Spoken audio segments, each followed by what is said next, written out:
Nabi Muhammad dapat perintah dari Allah Shallallahu Alaihi Wasallam untuk sholat 50 waktu. Namun Nabi Muhammad Shallallahu Alaihi Wasallam meminta keringanan kepada Allah, lalu sholat wajib menjadi 5 waktu. Oleh karena itu, mari kita tingkatkan iman dan ibadah kita. Terima kasih atas perhatiannya. Mohon maaf atas segala.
Dengan ilmu Nabi Sulaiman punya kekuasaan, kerajaan yang mewah, perabotan yang mewah, serta istri yang cantik soleha.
Nabi Muhammad meminta keringanan untuk sholat menjadi 5 waktu saja. Pada surah ke-29 ayat 45, sesungguhnya sholat menghindarkan kita dari perbuatan-perbuatan yang keji dan mungkar. Maaf atas segala kesalahan saya. Wassalamualaikum warahmatullahi wabarakatuh.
kita menjadi guru masuk kuliah selatan.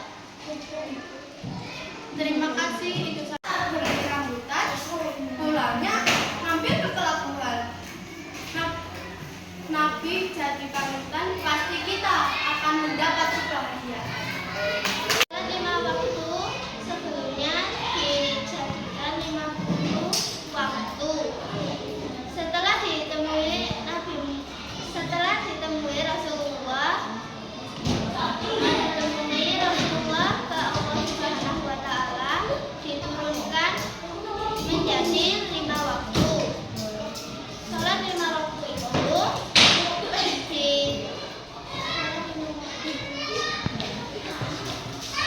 Sholat 5 waktu itu adalah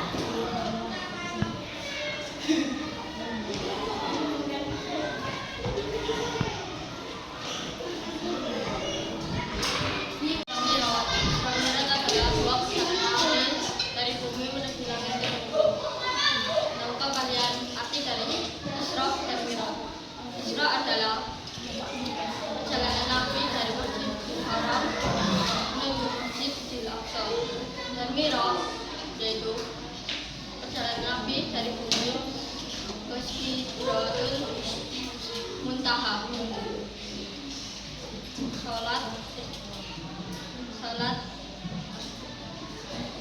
Salat dapat menghubungkan kita kepada hamba atau Allah. perjalanan dari Masjidil Haram ke Masjidil Aqsa. Sedangkan Mi'raj yakni perjalanan Wasallam dari Masjidil Aqsa ke langit ketujuh, yakni Sidratul Muntaha.